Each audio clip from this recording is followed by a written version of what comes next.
pessoal, eu espero que vocês estejam bem. Então, esse ano a gente está aí começando com várias novidades, né, no nosso programa de formação de leitores. E uma dessas novidades é o Leitura News, que está começando hoje. Então, esse Leitura News vai ser uma espécie de um quadro, e onde a gente vai falar um pouco sobre as últimas notícias, então, do mundo literário, né? Me chamou a atenção, na semana passada, dois temas que eu gostaria de abordar com vocês hoje. O primeiro, sobre a proibição, a censura, né, a graphic novel Maus, do quadrinista Art Spiegelman, e a polêmica que aconteceu em torno da atriz Whoopi Goldberg, que fez um comentário a respeito do preconceito, né, contra os judeus. Então, por que eu escolhi primeiro, né, essas duas notícias em especial? Porque elas acabam se interrelacionando e vocês já vão entender por quê. Então, o que aconteceu em torno dessa graphic novel, que está aqui na minha mão? Essa graphic novel fazia parte do currículo de artes de língua inglesa das 8ª séries no estado de Tennessee. E aí o que aconteceu foi que aconteceu uma votação pelo Conselho de Educação do Condado de McMinn e eles acabaram censurando essa obra, tirando então do currículo da 8ª série, devido a preocupações com a linguagem grosseira e censurável e um desenho de uma mulher nua. Então, para vocês entenderem um pouquinho melhor sobre o que fala Maus, dá para ver aqui já na capa, né, que a gente tem uma suástica. E quem nunca leu, nunca nem tinha ouvido falar dessa graphic novel, ela vai contar a história do pai do Art Spiegelman, que sobreviveu ao Holocausto. Então, tanto o pai quanto a mãe do Art, eles foram para Auschwitz. Só que o que acontece é que todo esse trauma que eles viveram acaba difícil para o pai, né, que na verdade é o único sobrevivente, porque a mãe do Art acaba se suicidando. É difícil o pai dar as informações que o Art pede. Então, esse é tanto uma graphic novel metalinguística, no sentido de que o Art tentando fazer com que o pai conte a história da Segunda Guerra, né, por tudo que ele passou e tal, e também a história que o pai conta. E aí vocês veem aqui na capa, então, que os personagens, eles são retratados como animais, que ele está tratando de um tema que é tanto público, ou seja, fala da Segunda Guerra Mundial, fala sobre o extermínio dos judeus nos campos de concentração, etc., quanto de uma história privada, que é a história da família dele, né, pela qual o pai e a mãe passaram. E aí, quando ele usa essa linguagem grosseira, que o pessoal do Conselho de Educação, então, do Tennessee, achou que era censurável, não significa que ele tenha usado essa linguagem para retratar de forma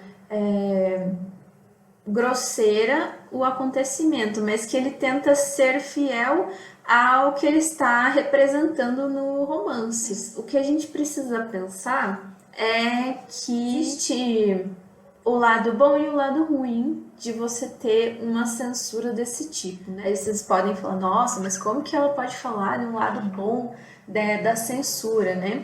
O pró é que quando alguma coisa é proibida, geralmente a curiosidade em torno daquilo aumenta. Então, vou contar um caso pessoal para vocês, que uma vez eu vi na Gazeta do Povo, há muitos anos atrás, que o livro Juliano Pavolini, do Cristóvão Tesa, tinha sido censurado há alguns anos atrás, e por causa da narrativa, mais ou menos com a mesma justificativa do Maus agora, né? Quando eu li isso no jornal, eu rapidamente fui atrás, então, desse livro, porque eu fiquei muito curiosa para saber por que esse livro tinha sido censurado.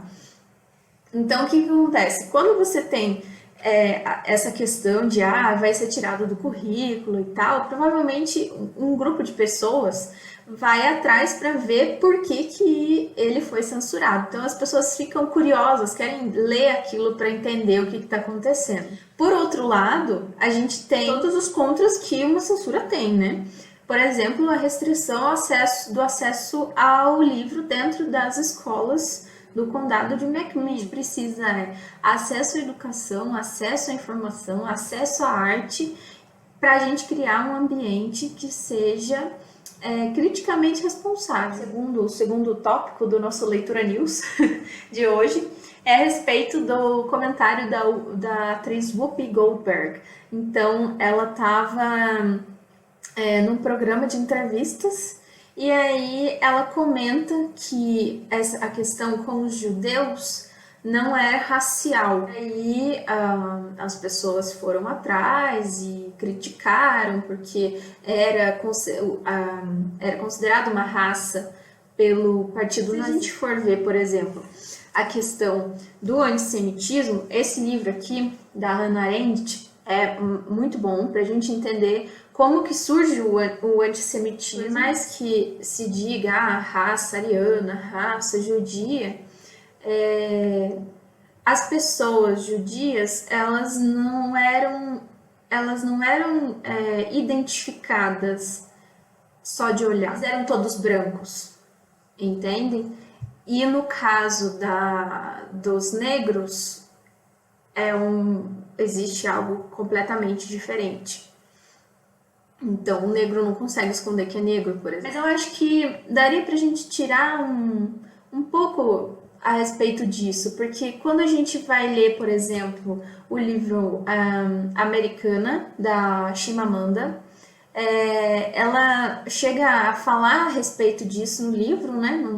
Coloca isso na voz de um personagem que vai dizer que o estereótipo do judeu ainda traz algo de bom, que é o judeu esperto, o judeu que vai atrás de dinheiro, etc.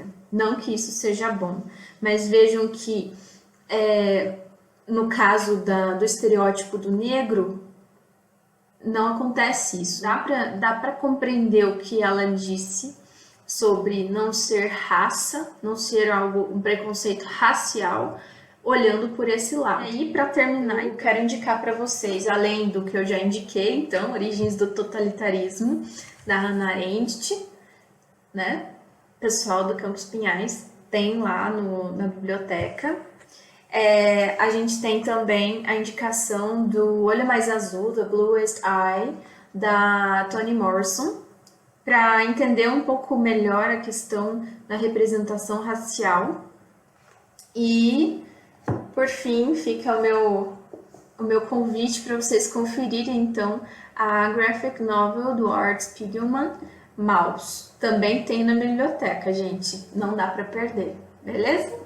Então, esse foi o Leitura News de hoje. Muito obrigada pela sua atenção e até a próxima. Beijo! E aí vocês veem aqui na capa, então, que os personagens, eles são retratados como animais. É claro que vão ser animais humanizados, né? Antropomorfizados, não sei.